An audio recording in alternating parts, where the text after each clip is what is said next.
From Korea to Germany.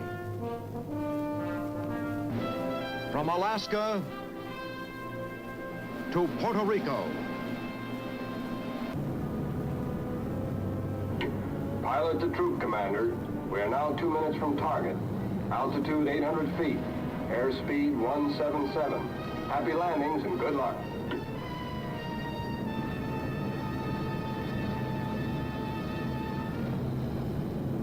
The time, 0900 hours, Good Friday, March 1951. The air is cool and clear, and below are the mountains of Korea.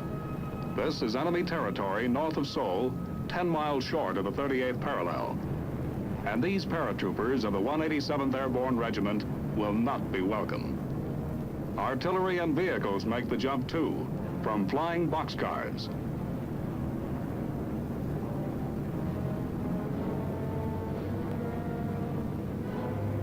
The 187th lands near Munsan, and by nightfall, it achieves its objective, destroys the remnants of a retreating North Korean army, and links up with advancing UN tanks and ground infantry, completing our second successful airdrop in Korea. As for future operations, our airborne troops may well play a part. They stand ready. Those 250-foot jump towers are landmarks here at Benning, and a familiar sight to thousands of paratroopers who trained here at the Airborne Department during World War II. Men who fought at Bastogne and on a dozen other battlefields. As for the new arrivals here today, well, we begin by setting them straight on parachute training. An injury is almost an impossibility if you apply what you've been taught and do what you're told. Past experience has proven this. To date, hundreds of thousands of troopers have been trained since the school was founded back in 1941, and our injury rate is less than 0.2%. It's a sure bet when an injury occurs that the man was careless or he forgot what he was taught. Accidents caused by faulty equipment are very rare. Some of you will not have the stamina or the endurance to complete the course. This we know beforehand. Those that do complete the course, we feel, will uphold the high standards of airborne service. The chute packing room is where we're headed now to show you one reason why basic paratrooper training has been cut from 5 to 3 weeks. In the last war, we found that a trooper doesn't have time to repack a chute once he's jumped into combat. So why spend a week teaching him to fold it? Qualified riggers do all the packing now. A trained rigger can shake out these 28-foot canopies, clear the suspension lines, and pack up the whole works in 15 to 20 minutes. And we're saving time in another way. Let's go outside. Thanks to helicopters and assault transports, we've eliminated a week of glider training. You don't need any special training to sit in an egg beater, and these copters are less dangerous and more economical than gliders. They pick you up and drop you down nice and easy, and they can be used over and over again in an invasion. These babies have been mighty handy in the mountains of Korea, where glider landing would be pretty rough. In this business, you've got to keep ahead of the game, so we're always experimenting with new equipment. Like this new landing trainer, used to practice parachute landings. You never know when it will drop you or in what direction you'll fall. But one thing hasn't changed around here. You still go everywhere on the double. 1, 2, 3, 4, 1, 2, 3, 4, 1, 2, 3, 4, 1, 2, 3. The physical conditioning is just as tough as ever. Makes you wonder whether you really want to be a paratrooper. Up, left, 6, 1, up. But those who wash out of the department usually do it right over here. That's why this 34-foot jump tower is called the separator. Sometimes a man will freeze in the door.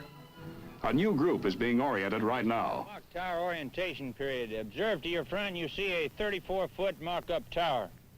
If you will visualize that mock tower as the rear end of a C-19, C-119 type aircraft, you'll notice that it is going in which direction? Which direction is it going? Point that way. In that direction, right. Now, if the aircraft is flying in that direction, which door are we concerned with on this period? The right door. The right door. Now, during this period, we're not going to be concerned with any other door but the right door. If you're assigned to this side of the tower during a period of instruction, you'll work on this side, your details will be on this side, you jump from this side and get your grades on this side. Now, gentlemen, this tower up here, if you will notice, attached to the cables up here are welded steel trolleys. Attached to the trolleys are risers. Those risers have a tensile strength of 10,000 pounds, which I don't think any of you can break. Hook up your single riser. Take up a number 2-man position. Shuffle and stand in the door. Sound off your name and number. Baker number 1. Ready? Ho! Hop, thousand, hop, thousand, hop, thousand.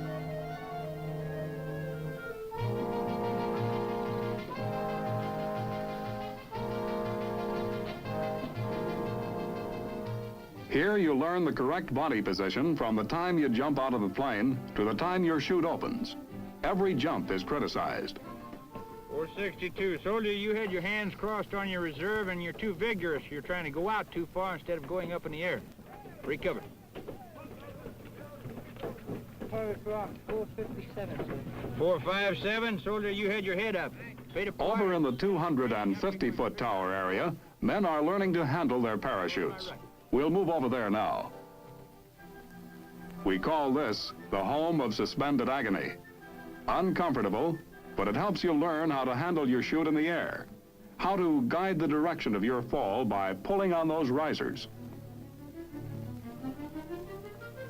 To slip forward, you pull on the front risers. Later on, men get a chance to practice this in the air. Way up in the air. Floating down from that 250-foot tower is quite a ride. We'll follow this man up just to show you the sights and give you the feel of a parachute jump. How do you like the ride?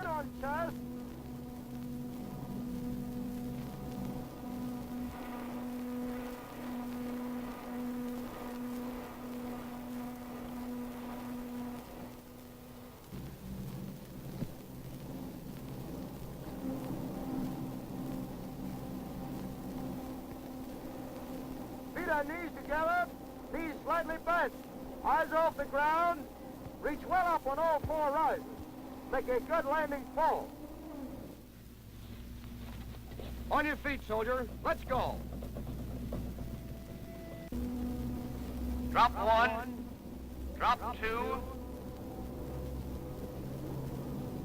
drop 3. Slip to the front, number 2. Number 2. Make a normal slip to the front. Number 2, hold those risers well down. No one gave you let up. Slip to your front, number 2. Reach well up on all 4 risers. Feet and knees together.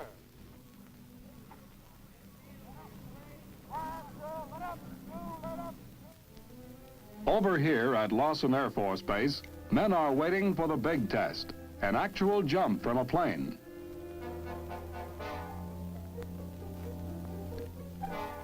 They've never jumped from an airplane before, and one of them has never been inside a plane.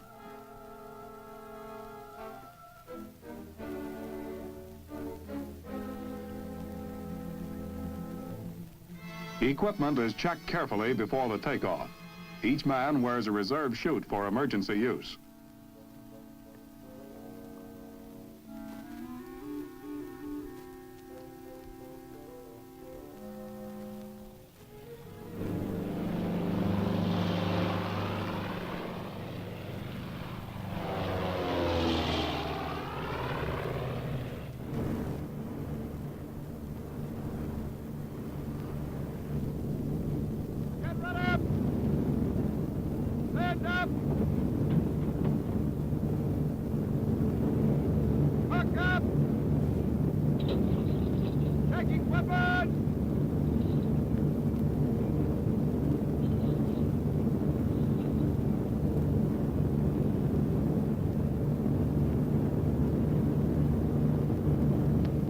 Sound off for equipment check.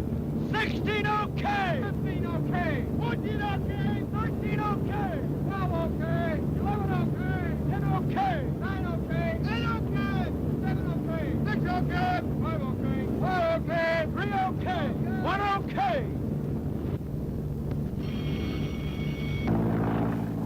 To get his wings, a student parachutist is required to make 5 jumps. They bail out from 1,000 feet up. Students are coached all the way down by instructors. Look around. Stay away from your fellow jump. Keep your eyes off the ground. You remain at ease during descent. Jumpers in the air. Prepare to land. Reach well up on all 4 rises. Feet and knees together. Knees slightly bent. Make a good parachute landing fall. Jumpers who have just landed, collapse your canopies. Jumpers who have just landed, collapse your canopies. Pull in on Let's join these men now and find out how they enjoyed the jump. I don't see why I haven't been doing it before now. It's a real thrill, I'll tell you that. I tell you what, the best thrill I had when I got my opening shock and saw that old umbrella sitting up over me. Well, the old ground was spin around for me. I had a sore neck to prove it, but other than that, boy, I'm in fine shape. Well, the whole thing about this whole program, they've been teaching how safe it was to come out of that airplane and land. And I believe that they're absolutely right on it. My first reaction when I hit the ground was that I landed in a feather bed. I hear you've never been up in the plane before this jump, is that right? Yes, sir. I think it was pretty exciting just going up, and then. How about that down. opening shock? I didn't feel it too much. Huh? I didn't feel it too much. The ride down could have been a little longer. You haven't been in the Army too long, have you? No, since May. Since May. Well, you've gotten in a good branch. Yeah. Back at the Airborne Department, another class has completed its training. And this is the finale, graduation.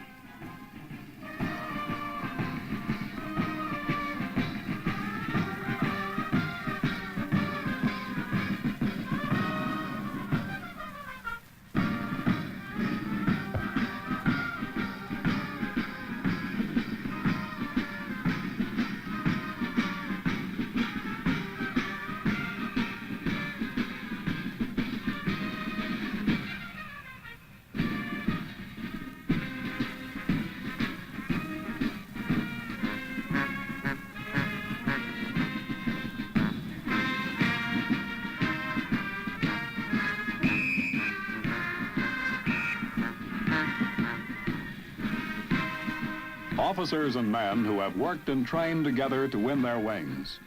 Yes, they'll get an extra $50 a month jump pay, but training here gives a man something else. Pride and confidence in himself and in his ability to serve his country. That comes along with those paratrooper wings.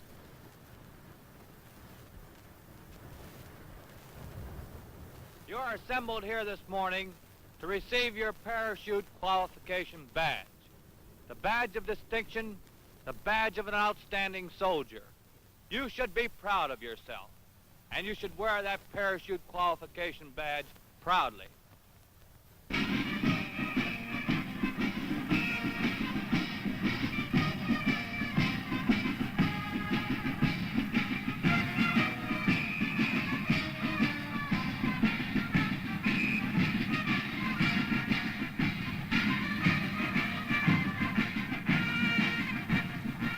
Soon these men will be serving with airborne units. Well-trained men and a credit to the service.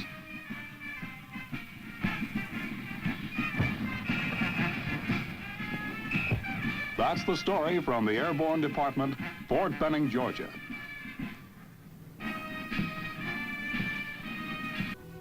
Well, from that big sign at the entrance to the mock-up towers, the 82nd area looks about the same to me. And it looks as though the men in the division today are getting the same rugged training that we got back here in World War II. In this outfit, there never was much time to just sit around. We exercised on the same parade ground, lived in the same barracks across the way. But I doubt that we were any tougher, more alert, or better trained than these troopers of today. They are kept here to guard this country against invasion. I guess most of us would like to know how fast they could move out and meet an invader anywhere from Maine to Alaska. The best place to get an answer to that question is at division headquarters.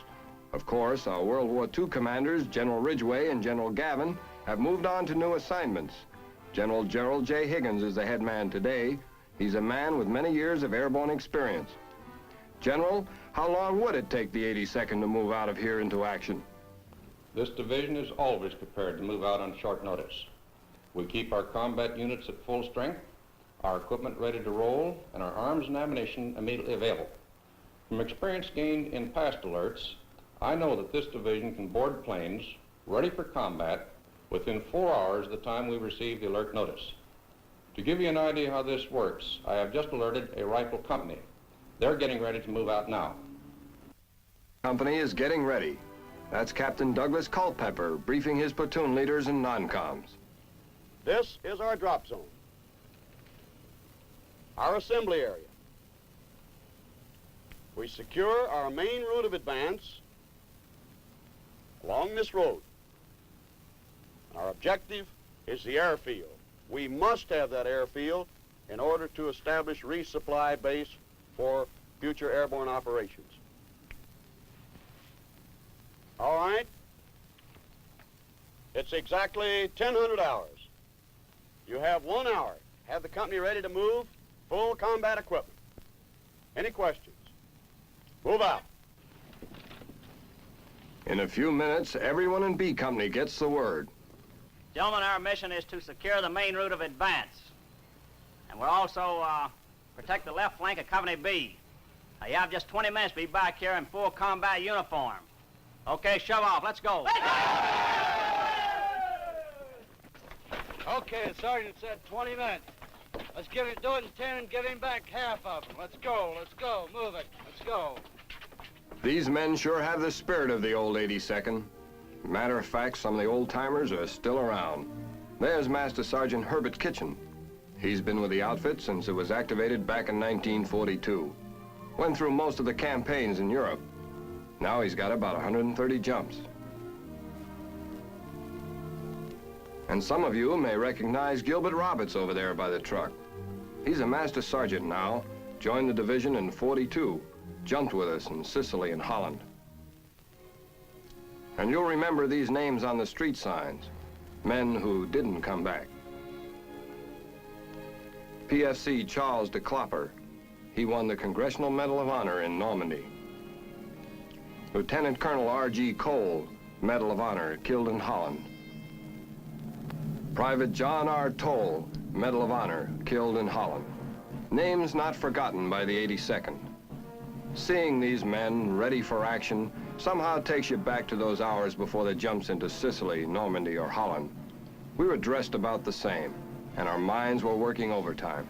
We stood, waited to move out, waited for orders sure to come. Sir, the company is formed.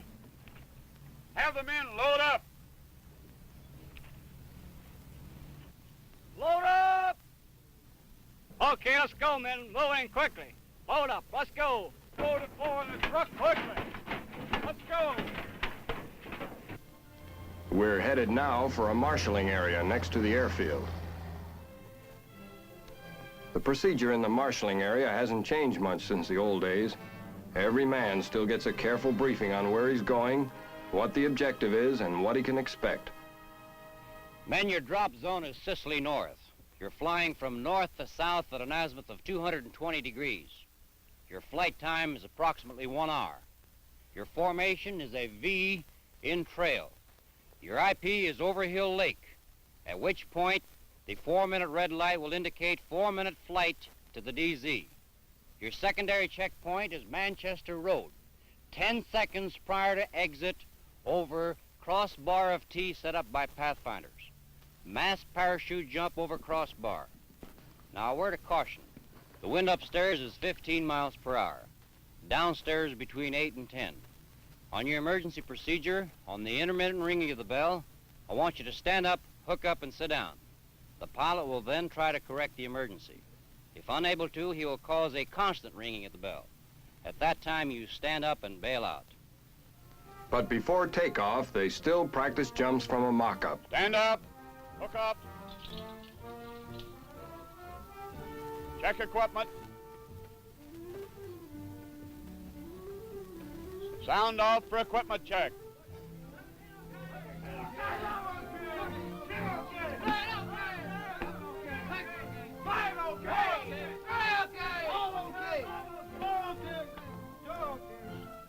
Stand in the door.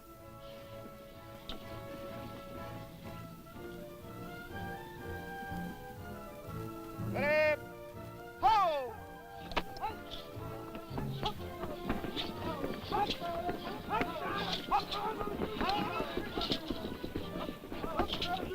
Two honorary members of B Company will remain grounded, but they sure keep an eye on everything, including the practice landing falls. In the old days, we were taught to tumble when we hit the ground. Now the boys use what they call a 5-point landing. It's cut down the injury rate a lot.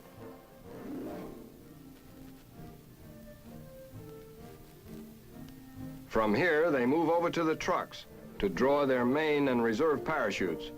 About now, everybody feels keyed up. I know we did in World War II, but you're kept busy. 71.95. Wilson, 88.27. 13.97. Davis, 65.84. 13.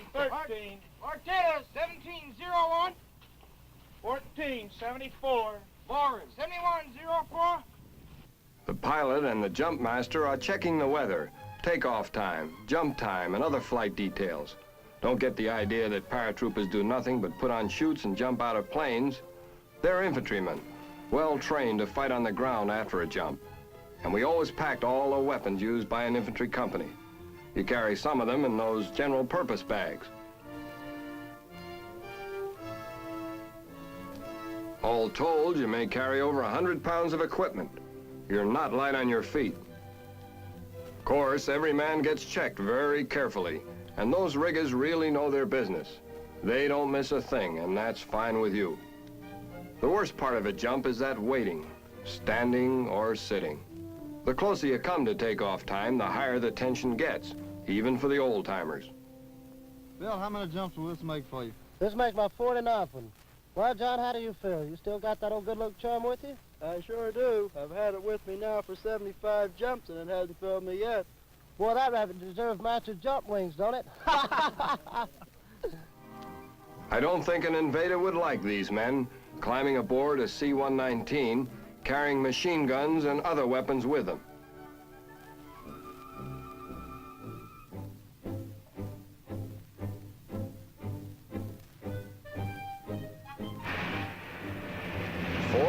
After the first alert, these men are on their way. Sure, it's just a practice run this time, but if this were the real thing, they could be streaking to any part of this country. To Maine, California, or Alaska, wherever an invader might strike, they could meet him. Ready? Ho!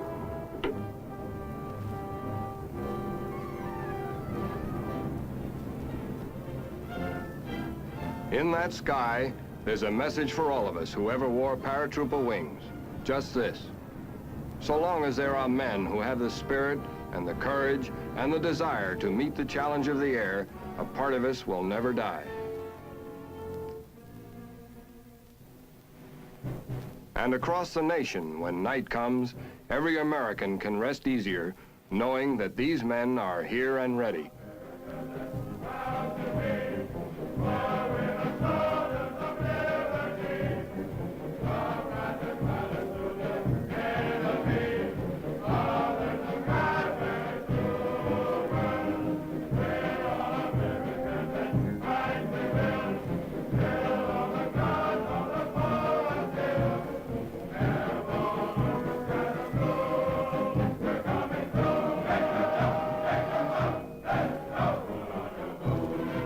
Your parachute.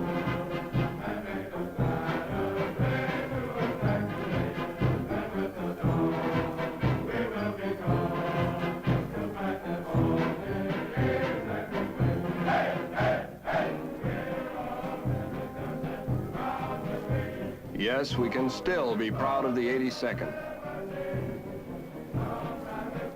The men who made it famous as America's Guard of Honor still live on in these, the paratroopers of today.